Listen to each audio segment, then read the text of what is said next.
All right, testing 1, 2, 3. I've got a little bit of a new setup, so let me know if this is too loud or not loud enough. Blair, it's good to see you. I think we've lost Connor here, but yeah, let me know if you're in the chat.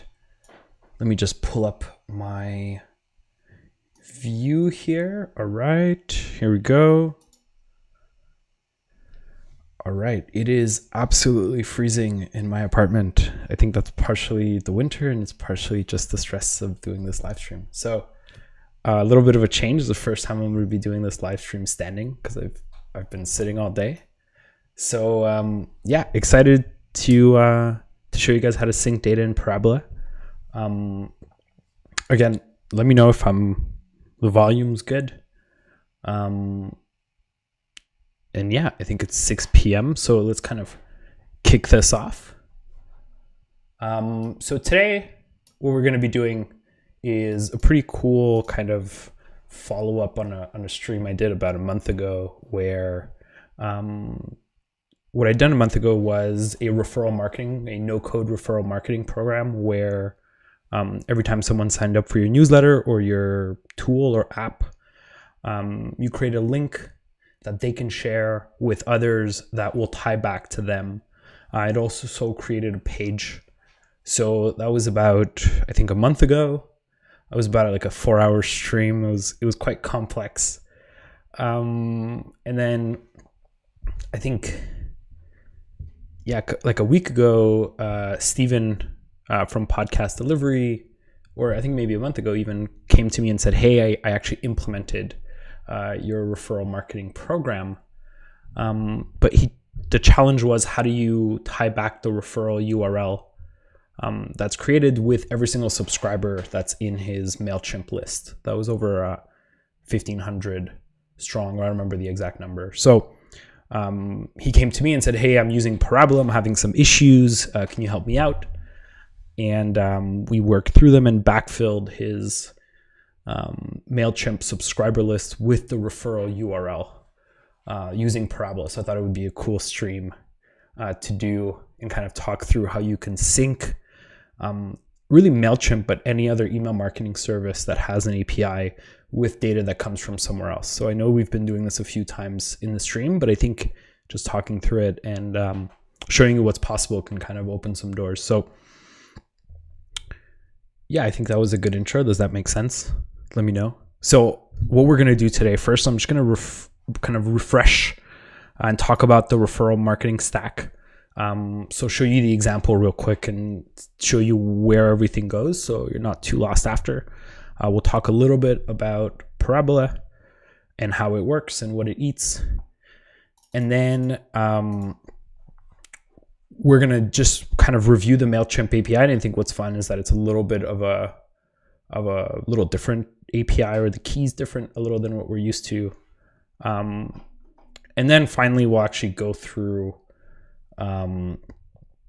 Parabola itself. So we're going to import our data from Airtable and Mailchimp, transform, get a key, and then export back to Mailchimp. Hey, Colleen, good to see you as always. So yeah, feel free to kind of stop me at any time. The value of coming live is that you can ask questions. You can kind of make this your own live stream. So, okay. So, for most of you, you've not seen the referral marketing stack. What it is this right here. So essentially, let me just kind of bring you into Webflow, and it's a 2-page app. So essentially, when someone would subscribe to my newsletter or any newsletter, we would send that data to Airtable. And then in Airtable, we would have this referral marketing URL, which is just the URL of the record ID of that user. So we take the user, we send it to Airtable, and then we create a kind of fake user in Webflow, which is just a referral marketing page. So if we kind of look at what this page looks like, it has for that user a referral parameter, right? So this is the link that would be shared by the user who's referring someone else. So this user is, test5@gmail.com, and you can submit, and that'll send an email to whoever you want to refer. And then if we go to this URL, it's the same landing page, but there's this referral parameter. So the automation was to check whether there's a referral parameter, and if it is, it ties those two users together. So this one says that Davidi referred Pardon. So it's like a 3-hour thing. Go check it out. But what we wanted to do today, or what Evan wanted to do, was he had this. Steven. He had this referral URL for each user, but he wanted to backfill it. So he had all of his data in Airtable like this, and what he wanted to merge is this URL into his Mailchimp subscriber list. So do it once to backfill all of this data. But you can imagine this is transaction information. It could be any type of information that lives in Airtable, but also could live anywhere else. So you can really import any data into Parabola and then backfill your Mailchimp or any other email marketing service list. So I think, does that make sense? So essentially, we're really going to just work with this Airtable, this base in Airtable, and fill it into Mailchimp. Make sense? Too fast, too slow, too loud, not loud enough? Let me know. Cool. So I'm going to assume that this is done. Okay, and so what we're going to do in Parabola is, kind of what is Parabola? Hey, Tom. Is a tool that you can import data into and then do transforms on it. So it'll kind of take an API that has JSON and then turn it into a table that's a little more intuitive. And then what we're going to do is import it, do some transformations on it, join them together, get our key with our Mailchimp key, and I'll talk about this in a minute, and then do an API export, which just updates our data into Mailchimp. So really, this is kind of like a fancy way of saying we're going to take this URL, we're going to find this user in our subscriber list, and we're going to update one field, which is ref URL. So I'm going to save this. Just kind of show you guys the subscriber list. So coming back to the idea, like the layman's way of seeing this is I take this URL. So I'm going to copy paste this email. I want to take this URL. I want to find that user. Oops, I need to make sure I have enough people here. Actually, can I just search it instead here? I want to search this user. I want to go to that user, and I want to update this data point. So this is like the exact same thing that we're going to do, but in Parabola. Awesome. So that's a Parabola review. If you want I do have been streaming Parabola stuff for about 3 weeks now. So, all right. So for us to do that, we need to understand a little bit, at least, about how Airtable's API works. So even if you're not really familiar with APIs, essentially they're just a way of doing those steps that I just showed you. Go to my account and return me this list. And then within this list, find this specific user. And then for that specific user, update this specific field. So those are actually the 3 steps that we're going to do. The fancy way of saying that right here is that we're going to go into the API, get our API key, and then we're going to go find a list. So first we're going to go get all lists. So I'm just kind of walking through the API here. So we're going to go find all lists. Then we're going to find a specific member. So read, we're going to do a get. So we're going to get the list, get a specific member, and then we're going to do a patch call to update that member. So there's this tool called PAW, which if you use Postman, it's very similar. I use PAW because I don't know, they gave me a discount for Black Friday, and so I bought it, and now I use PA. So essentially, what we're going to do here is we have our kind of API URL. And so the first thing, let's just kind of do a quick call here. And that kind of gives us all the information that's at the root. So it tells us that just kind of information, but what we want is list. So we want to know, hey,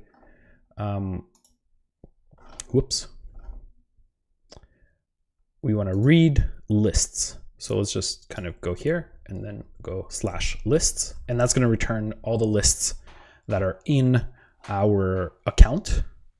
So let's do that. So I only have one list. And the ID is this one right here. So this is telling me that if you want to query that list, if you want to get data for that list, take this ID, right? So what I'm doing is I'm going list, I'm adding that ID, because if I want to return all members, and this will kind of make sense once we get into Parabola and we're doing the patch call at the end to update the information. So there's a point to all this work and like kind of understanding the API and how it works. So what I want to do is I want to see members, right? So /lists/list ID, which I just got, /members. So let's go ahead and add members at the end. This is going to return me kind of all of my members, right? So there's one member, this is member number 2, and there's, you know, over 400 from these. Hey, Tony, good to see you again. Let me know if you want to kind of recap here. I'm not sure when you joined. So what we're going through is we now have the list and we have all of the members, and we're essentially trying to get to a point where we can query a specific member and update that member's information. So we said get the list, get the members, and now we have this kind of ID, right? Now, what you'll see in reading the documentation is that to get an ID for a specific member. So if I look at members and I want to edit a member, which is essentially what we want to do, we can put a patch type call. And then there's a thing called a subscriber hash. So let's look at what a subscriber hash is. It is the MD5 hash of the lowercase version of the list member's email address. So it's just a way of saying we're going to take the email address, we're going to hash it, which is just pass it through an algorithm to return this right here. So this is how we, if I come here and then take that member and put it here, that is the key to be able to update a specific member. So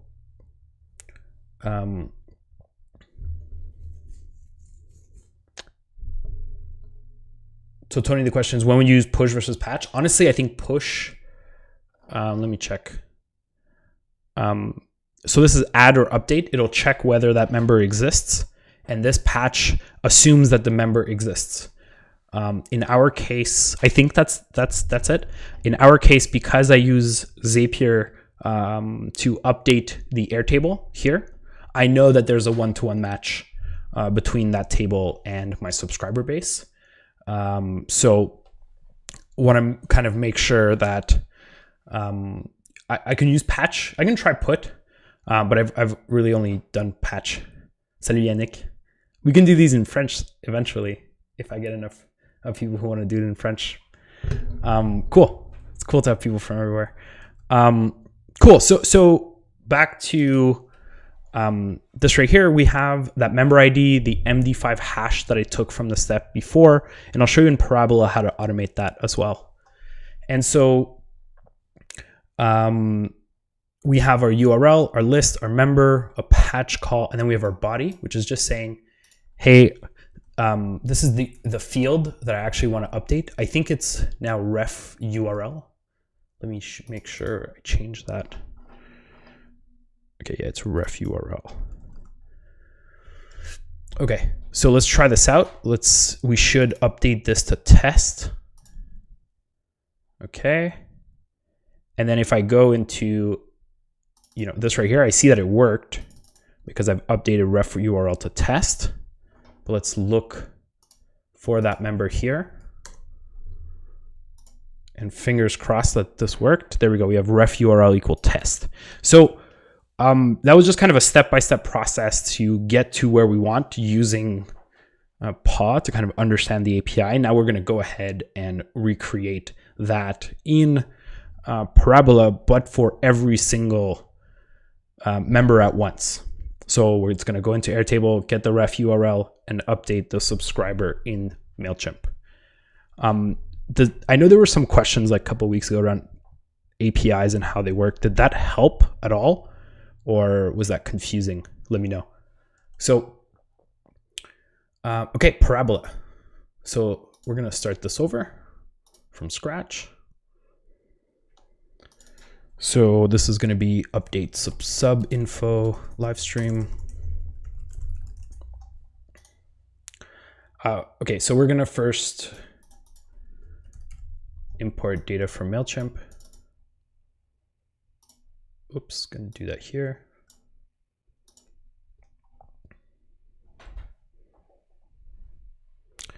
Okay, list subs. There we go. So that's going to import all of our subs. So I completely forgot about this. We did this. Okay. So now we're importing Mailchimp and Airtable subscribers. Let's do that. And then we're also going to import Airtable. Now, again, this could be really anything. I think a couple weeks ago we did Google Analytics. It could be whatever you want. It could be, I have to hide this from you guys for a second here. Let's do this. I have this right here.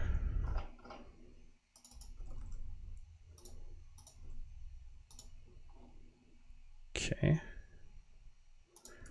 And then I can kind of get back to this. So just hiding some stuff here. Whoop. Should be fine. Base ID table name is subscribers. Yes. Where's Parabola? Here we go.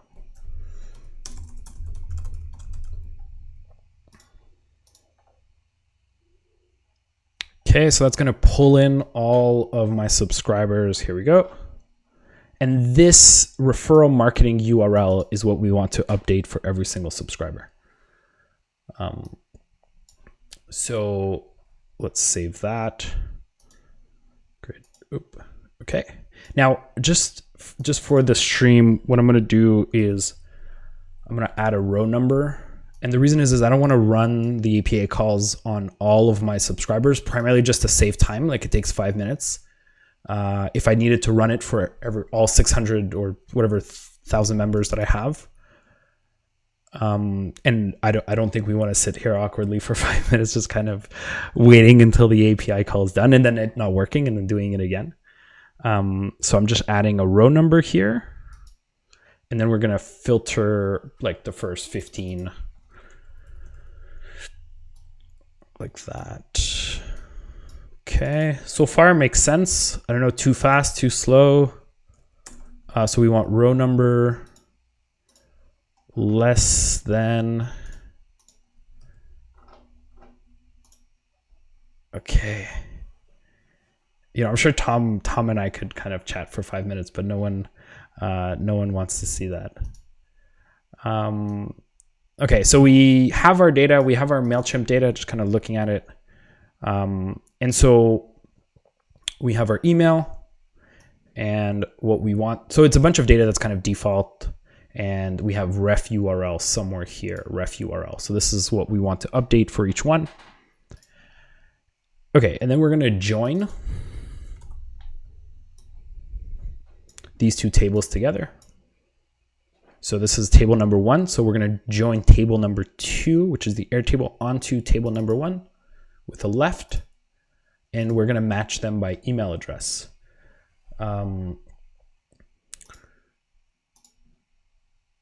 yeah, I learned about this trick practicing yesterday, and then I realized that like, it was like a 12-minute wait, and I was like, yeah, I shouldn't do that live on stream. So we're matching both email addresses. We know that there's going to be a match because like they're both created at the same time using Zapier. So we have our referral marketing URL and we've matched it on the email addresses, right? So we have our first email address here, and then we have, oh, right, they've matched, right? So what I'm saying is that they've been overridden. So it's a left. So this one is the key and they've matched together. Okay, let's get back to here. So we've done this. Okay, so now theoretically, if we come back here, I could theoretically, or you know, not theoretically, but I should say like the way we've done it before is just say, hey, let's do an API call and just update the ref URL field with this value right here. So, and my essentially the way I would identify in the API call the subscriber to know which member I should be updating subscriber is the email address. That is our unique identifier of each user in Mailchimp. Now, if we look at the API is the subscriber hash. So that's what I was talking to you. So we need a way in Parabola to be able to find the subscriber hash, which is the email that's been through an MD5 hash. So it's a way to, you know, hash it into strings and letters. And just a note, if you have email addresses, it needs to be lowercase. So you need to first take the lowercase of the email and then pass it into the MD5. So Tony, would it be good to create a unique identifier when doing the new table so you had a truly unique key in the future for each subscriber? So in theory, our unique identifier is actually the record ID, right? So if this right here, if you go back and watch the stream, how I did it was I used either the unique identifier of the record ID that's created in Airtable, or you can use the email. The reason we're doing this hash is only because Mailchimp's API works this way. So their email is a unique identifier, but you could use this right here. But to be able to find that member or that subscriber in Mailchimp, you need to go through the MD5 hash, find it and update the data or call with that subscriber hash. But yeah, the unique identifier, how you identify it in podcast delivery, Steven uses the email address as the ref parameter. When I rebuilt it, I actually used this record ID so that in the URL, there's no email. So no one understands that because probably no one's seen that live stream of how to create the referral marketing program. But yeah, how you create a unique identifier was quite a challenge. So there's no way to update their email right now. So like if you're thinking of like an application, then yes, you definitely have to think of the use case of like, how do I manage an updated email? Because this is like a newsletter example, if you update your email, it's a new user from our perspective, right? So you can't go back and say, hey, please email me now on this new email address.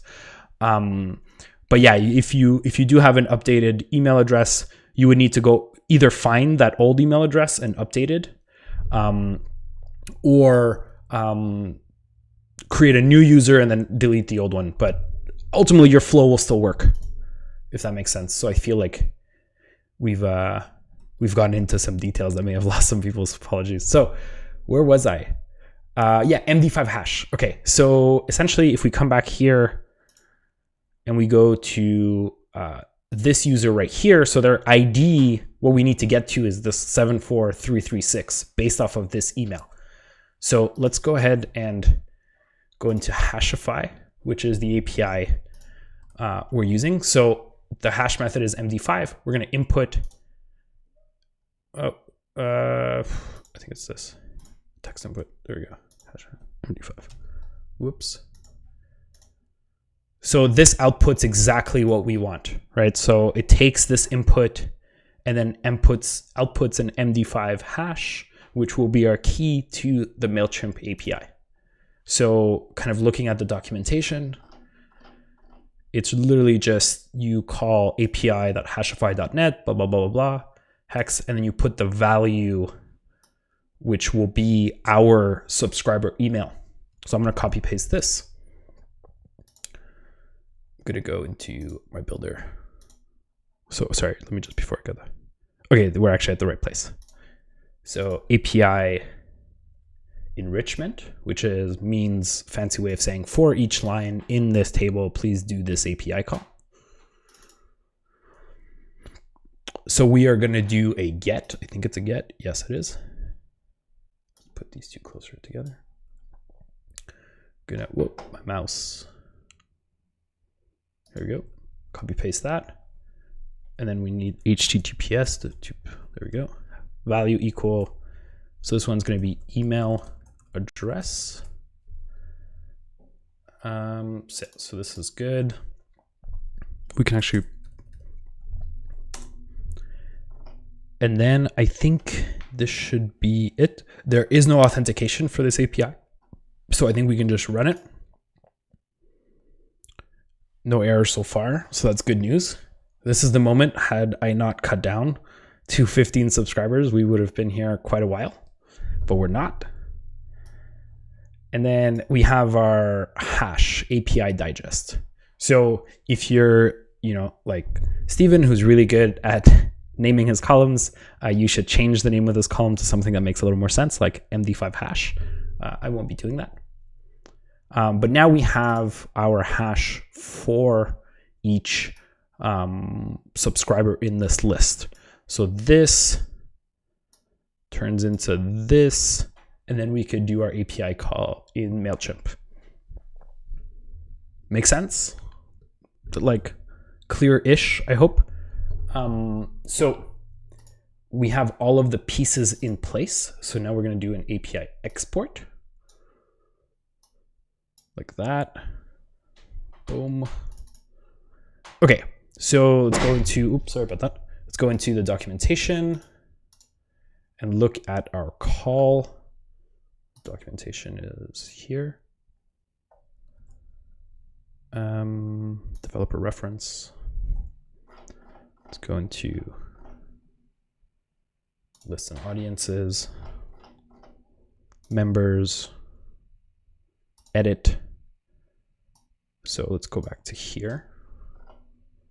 Actually, we should just take it from Paul. Here we go. Okay, that's better. So we're going to paste that back to Parabola, API endpoint. So this is our list. This is returning all members, and then a specific hash. So instead of this, what we want is API digest. So that's going to be telling this call, I guess, what member we want to change, right? And then we need to tell it which fields to update. So this is, again, relatively easy. We copy paste that. So just saying, hey, we're going to be changing merge fields. The merge field we want to change is ref URL, and the value we want to pass is, I think it's referral, referral marketing URL. Okay. And then we need authentication for this one. So we want, don't worry, I'm going to be disabling this API key right after this this live stream. So we want add a custom header, which is going to be authorization. So if you're kind of like lost a little bit in these authorization, usually when you look at the documentation, they'll tell you what you need to pass as headers to be able to authorize that API call. So I think this should work. So we're doing we're doing patch. Okay, good. It wasn't going to work. And then we have our API call structure. We're telling it which merge field, 60 seconds. authentication is none. We're going to pass it in the header. I think so. This is not going to run because you need to be in production. Okay, fingers crossed. Let's publish this and then let's run it once. Okay, importing, fingers crossed. It's doing the MD5 hash. Awkward silence while we wait. Okay. I mean, the fact that it hasn't crashed so far is good news. I should have like the Jeopardy song. Oh, okay, it succeeded. Then let's go into our subscribers. Let's refresh. And then we have our ref URL. Let me just kind of go here, and then we have our ref URL. So that was our goal. It's kind of anticlimactic. It's like, hey, we have data in a database. Woo. But yeah, we did what we wanted to do. We've updated the subscriber URL from Airtable. And I think once that's done, once you've historically backfilled it, you could just use Zapier and Integromat for new subscribers or things like that. But I mean, you could use Parabola if you want to be fancy, but that's not really the goal. So that we've done this and we've done this. So yeah, that was, 30 minutes. We're done. I usually take this time to kind of answer any questions or thoughts around this. Yeah. Thanks again to Steven for building this first. And you could actually go sign up to podcast delivery. And then if you want to sign up, you're going to get a referral URL. And if you refer people, actually, I'm going to, you know what? Use my referral link if you do sign up. There you go. That way I could win stuff.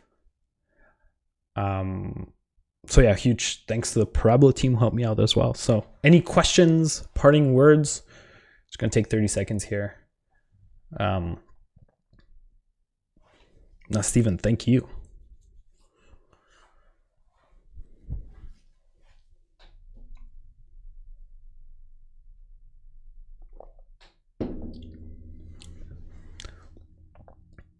No questions. All right. Well, thank you for joining. And yeah, I'll see you next week. Bye, everyone.